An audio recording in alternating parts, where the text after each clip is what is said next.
بلغ مقاصدنا واغفر لنا ما مضى يا واسع الكرم. محمد سيد الكونين والثقلين والفريقين من عرب ومن عجم. يا ربي بالمصطفى بلغ مقاصدنا واغفر لنا ما مضى يا واسع الكرم. مولاي صل وسلم دائما عبدا على النبي وأهل بيت كلهم. يا ربي بالمصطفى بلغ مقاصدنا واغفر لنا ما مضى يا واسع الكرم.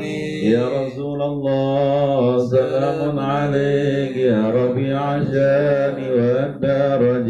يا رسول الله سلام عليك يا ربيع الشان والدرج. أنت يا جيرة العالم يا أهيل الجود والكرم. يا رسول الله سلام عليك يا ربيع الشان والدرج. طبيبا فعنا ببركتهم واهدنا الحسنى بحرمتهم. يا رسول الله سلام عليك يا رفيع الشان والدرج. اللهم صل وسلم وبارك عليه. ربي زدني علما وارزقني فهما وألهمني بالصالحين. ربي زدني علما.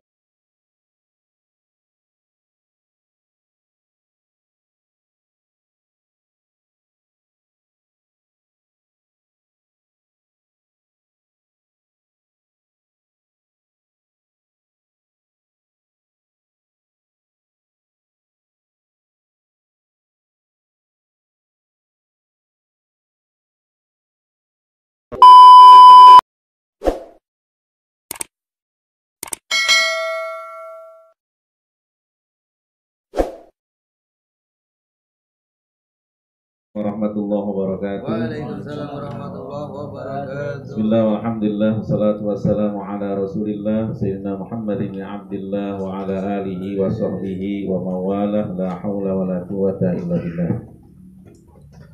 Yang kita hormati Ustaz Bambang, Ustaz Meban, Pak Acep, Pak Yono, Pak Suhasno.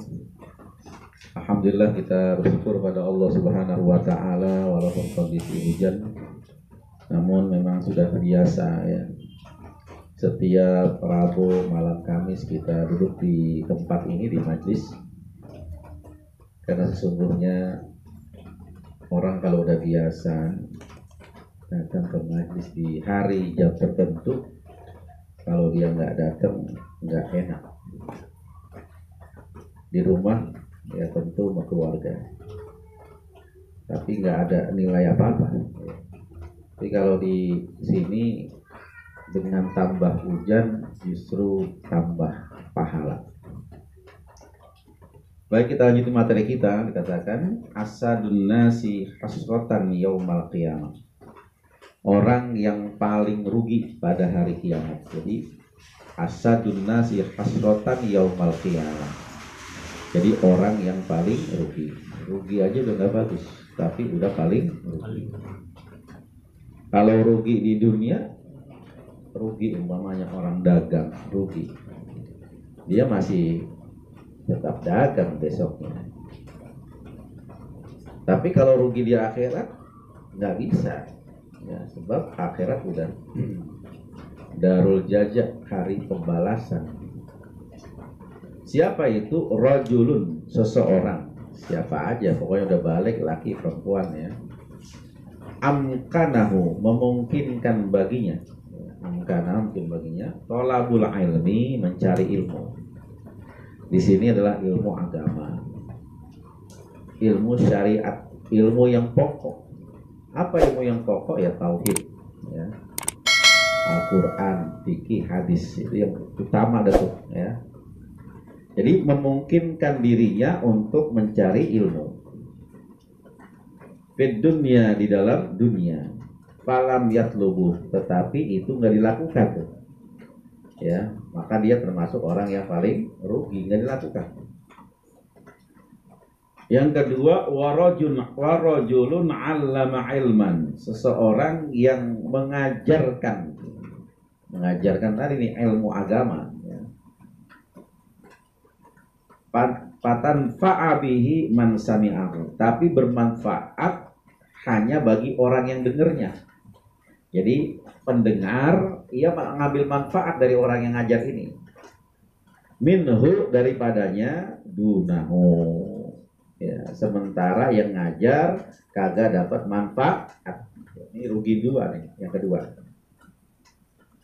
Jadi kembali, orang yang rugi itu adalah orang yang akhirat, yang paling rugi adalah orang yang memungkinkan padanya mencari ilmu syariat.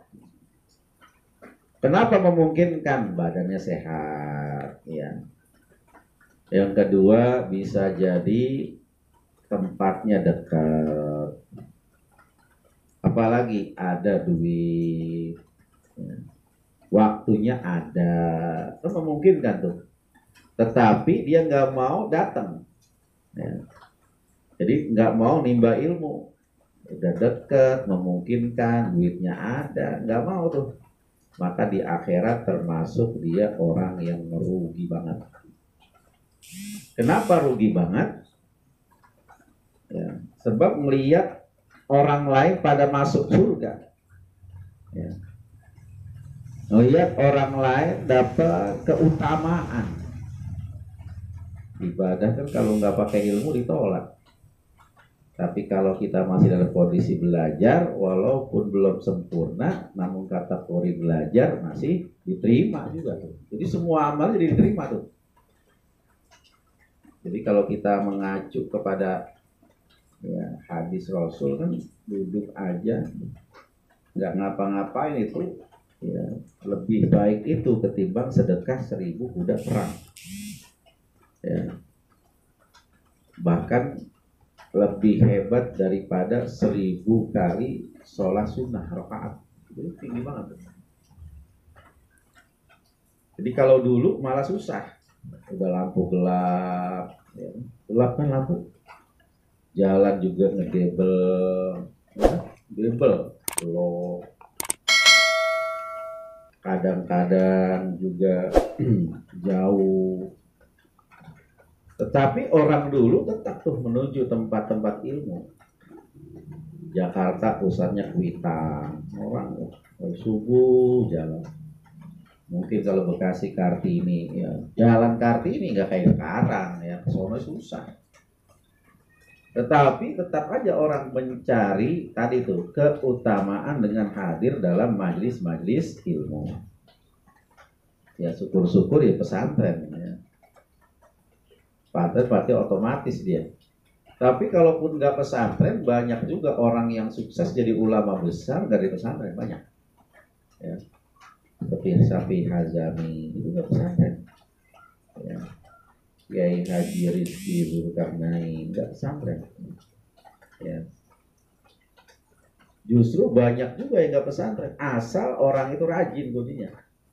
Omanya dia butuh ilmu sorok, datang ke guru sorok, ya, belajar ilmu sorok sampai tuntas, ke guru nahu sampai tuntas cepat, ya, malah itu lebih bagus, lebih cepat, lebih efektif, ya. Akhirnya kan dari situ dia belajar apa lagi, belajar tafsir Quran sama guru, tafsir terus sampai tuntas, ilmu hadis terus, udah, ya, cukup, ya, ilmu-ilmu yang pokok-pokok itu. Nah malah orang dulu nyebut istilahnya adalah kalau guru sebut tempayan, murid sebut apa? Gayung. Yang cakep itu adalah gayung datengin tempayan. Jadi di mana-mana tuh gayung datengin tempayan tuh. Tapi karena era kekinian, ya, banyak ide-ide, banyak usulan-usulan, akhirnya apa? Tempayan yang datengin gayung, ya. Musola ada majelis taklim, setiap masjid ada majelis taklim. Artinya apa? Tempayan datengin gayung. Kadang-kadang gayungnya nggak pada ada, ya. Tempayannya ada, ya. Umpat. Jadi Jadi kita gak usah nunjuk, ya, berarti dia rugi.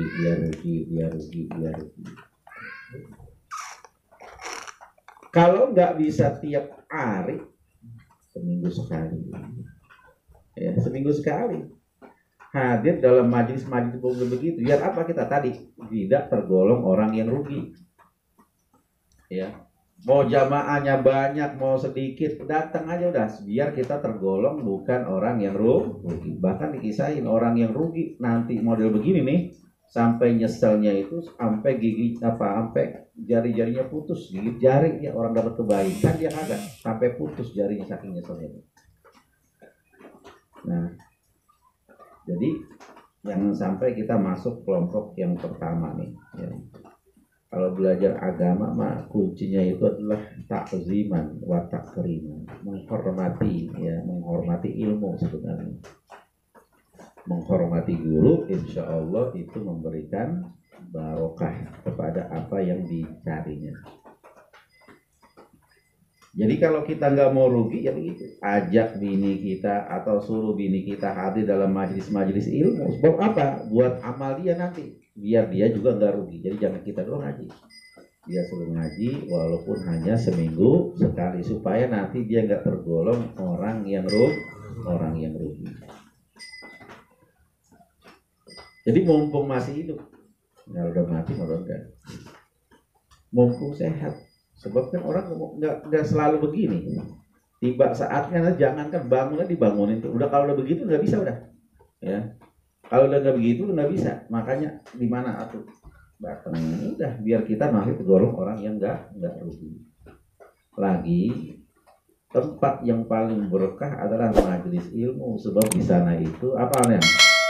Fatihah paling banyak. Jadi Fatihah paling banyak, Fatihah nggak berhenti, doa, zikir nggak berhenti. Jadi tempat-tempat itu sebenarnya tempat-tempat yang paling baik untuk kita berdoa. Ya. Nah, para hadirin saya sekalian mati. Jadi yang pertama ini adalah orang yang rugi adalah orang yang ada kemampuan, ya, ada jangkauan. Kecuali kalau nggak kejangkauan, ya. Mana wilayah nggak kejangkau susah, emang kagak ada guru. Kalaupun ada di sono jauh banget, nggak mungkin kan? Itu masih nggak mungkin. Tapi ini mungkin, ya, orang banyak banget sekarang guru-guru, ya, habaib banyak, kiai banyak, ya, alhamdulillah. Tapi ada beberapa tempat yang kurang emang, ya, kurang. Nah di situ ya ada alasan gitu. Yang kedua, warajul 'allama ilman fa tanfa'a bihi man sami'ahu. Jadi orang yang ngajar justru ngambil manfaat orang yang dengerin, ya. Orang yang dengerin dapat manfaat. Ada kisah umpamanya orang ditanya dalam sebuah taklim, seorang ibu yang menangis menghadap syekh. Ya syekh, ya, saya sedih banget. Kenapa bu? Pokoknya luar biasa lah dukanya. Saya udah beberapa hari ini tidak mimpi dengan Nabi Muhammad Shallallahu Alaihi Wasallam. Ya, ini penceramah nyampaikan begitu. Ya, jadi ibu tiap malam mimpi dengan Nabi, mimpi lihat Nabi Muhammad, betul saya mimpi. Lalu saya ini tanya, apa yang ibu lakukan sehingga bisa bertemu dalam mimpi dengan Nabi Muhammad SAW? Maka ibu itu bilang, sejak dari kecil ayah saya ketat banget nyuruh saya terus-terusan banyak-banyak baca sholawat dari kecil sampai saya jadi seorang ibu yang begini. Lalu dengan itu saya jadi mimpi Nabi Muhammad SAW. Nah, ulama yang menyampaikan ini tengah-tengah muridnya kan nggak seorang ngajar ini, ya. Yang mendengarkan ngamalin dia baca sholawat dia kagak nih. Maka dia termasuk orang yang rugi. Ibarat lampu petromak zaman dulu, petromak ada ya, pakai kaos ya. Ingat maksudnya? Biasanya tuh kaos baru, habis itu langsung jadi apa? Debu. Artinya tuh seperti itu tuh. Cuma nerangin doang, tapi dirinya hancur. Ibarat calo, nyuruh orang naik mobil dia mah kagak. Nah, nanti rugi tuh. Wah, rugi banget tuh. Ya. Jadi orang-orang dapat keutamaan dia kagak, ya rugi. Ya. Coba umpamanya dia ngamalkan yang dengerin ngamalin kan jadi manfaat ini, jadi jariah dia. Tapi kalau ini bukan jariah, dia cuma ngajarin tapi nggak mau ngamalkan. Jadi itu ya. Nah itu nanti termasuk orang-orang yang rugi ya.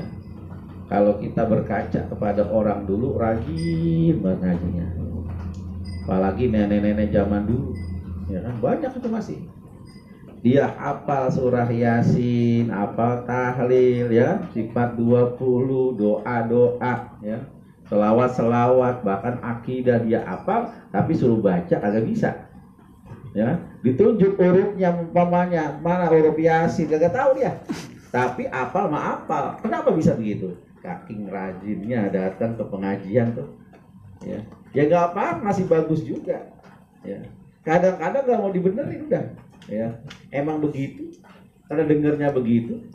Dan ada orang yang selawat begitu ya. Allahumma sholli ala sayyidina Muhammadin abdika wa nabiyika wa rasulika nabiyil ummi kan, tapi dia enggak Umayyah. Wah Umayyah, wah dibenerin marah dia, agak emang begini kan, mau begini dibenerin balik lagi begitu. Kenapa? Emang udah biasa begitu, karena ilmunya dari dapat nguping ya. Biarin aja orang begitu ya, biarin aja orang begitu ya. Artinya biasanya orang yang model begitu karena mereka rajin hadir di mana majlis ya. Nah kalau kita enggak, kalau bisa bacaannya pun kita tahu sehingga dapat manfaat hikmah. Nah dalam Al-Quran dikatakan yarfa'illahu alladhina amanu minkum walladhina utul ilma darajat. Allah mengangkat derajat orang yang beriman dan berilmu dengan beberapa derajat. Jadi pada hadis ini ditekankan bagi kita adalah paling tidak menghadiri dalam majlis-majlis supaya kita tidak tergolong nantinya orang-orang yang rugi. Kalau waktu sempit, kan ada orang sempit ya, berangkat sebelum subuh udah berangkat, pulang udah malam, ada yang gitu. Ada banyak. Iya banyak yang gitu ya. Nah gunakan waktu libur. Kosong nih libur tanggal merah, di mana pengajian, cari, tanya ada nggak hari Minggu, datang. Ya hari Minggu datang. Adanya subuh doang, cari majlis yang habis subuh. Supaya apa? Kita dorong orang yang gak rugi. Jangan udah Allah kasih kesempatan untuk libur, cari lagi supaya waktu itu nggak ada majlis, nggak ada waktu untuk belajar. Umpamanya apa? Ya gue sepeda, kan minggu libur tuh, gue sepeda, mau kemana aja sampai pulang jam 12, capek tidur, besok kerja lagi. Padahal apa? Paling nggak subuh dia kan, cari kesempatan. Ya, waktu libur digunain lagi, nyari sampingan, ngojek. Akhirnya apa lagi? Nggak ada lagi udah, ya, nggak ada lagi udah. Ya, ketahuilah sesungguhnya ini yang penting buat kita nih berkaca. Ya. Orang sekaya-kayanya orang, sekaya-kayanya orang, paling kaya dah. Kalau umpamanya perusahaan sampai 200 perusahaan, mobilnya mewah, pelayannya banyak, makannya itu sama sama kita. Paling banter cuma sehari berapa kali? 3 kali. Begitu kan sebatas. Ya, bahkan kalau ukuran makan banyakan mana kita? Banyakan kita. Jadi mau dicari bagaimana coba? Jadi orang nyari dari itu sampai libur aja nggak ada waktu, sampai buat kerja. Kalau punya kaya banget makannya sama ya? Sama begitu cuma. Coba mau ngapain lagi coba? Ya. Cuma kadang-kadang nafsu yang tidak terkira. Dikira kali kalau orang kaya, kalau kaya kali ngomongnya kaya banget, sekali makan 2 bakul baru dah. Ya, kita ambisi buat begitu. Ya, ambisi buat kali kalau orang kaya banget, udah sama. Suapan juga sama, cuma begitu doang. Udah, ya. Akhirnya nanti timbulnya adalah apa? Kerugian. Emang sekarang sih belum begini, masih ya nanti di dunia. Ya, tapi kalau udah mati justru itu ya kerugian yang nggak terkira, penyesalan yang tidak terkira. Bapak saudara sekalian yang saya hormati, ya, janji Allah itu benar, ya. Janji Allah itu benar. Orang itu kalau udah mau mati kan laula akhortani, ya. Kalau bisa ya Allah mundurin dikit, kenapa? Udah diperlihatkan padanya tentang alam akhirat. Ya maka jangan termasuk orang yang rugi. Yang pertama ya singkan waktu sebentar aja di mana ada majlis datang dah, paling nggak seminggu sekali. Kalau kita menyampaikan sesuatu, paling tidak kita mampu mengamalkannya, ya, supaya kita tidak tergolong orang yang rugi nantinya di akhirat. Ini mari sama-sama kita istighfar. Astaghfirullahaladzim, astaghfirullahaladzim, astaghfirullahaladzim, astaghfirullahaladzim, astaghfirullahaladzim, astaghfirullahaladzim, astaghfirullahaladzim, astaghfirullahaladzim, astaghfirullahaladzim, ya Allah, astaghfirullahaladzim, ya Rahman, astaghfirullahaladzim, ya Allah, astaghfirullahaladzim, astaghfirullahaladzim, ya Salam, astaghfirullahaladzim, ya Allah, astaghfirullahaladzim, ya Allah, astaghfirullahaladzim. Astagfirullahaladzim, alhamdulillahirabbil alamin, wa shalli wa sallim ala sayyidina Muhammad. Allahumma anfa'na bima 'allamtana wa 'allimna ma yanfa'una warzuqna ilman yanfa'una. Allahumma inna na'udzubika min juhdil bala wa darkis syaqwa wa su'il qada wa samadil a'da bi rahmatika ya arhamar rahimin. Rabbana atina fid dunya hasanah wa fil akhirati hasanah wa qina adzabannar. Wa sallallahu ala sayyidina Muhammadin walhamdulillahi rabbil alamin. Fatihah buat orang tua subur yang masih sakit ya. Doa ini Pak Peri adalah semoga memberikan kesembuhan ya penyakitnya, supaya anaknya juga bisa taklim, istrinya juga taklim, Pak Peri juga bisa aktivitas sebagaimana biasa. Al-Fatihah. A'udzubillahi minasyaitonir rajim. Bismillahirrahmanirrahim. Iyyaka na'budu wa iyyaka nasta'in. Ihdinas mustaqim. Siratal ladzina an'amta 'alaihim ghairil maghdubi 'alaihim waladdallin. Amin. Subhanakallahumma bihamdika asyhadu an la ilaha illa anta astaghfiruka wa atubu ilaik. Wassalamualaikum warahmatullahi wabarakatuh.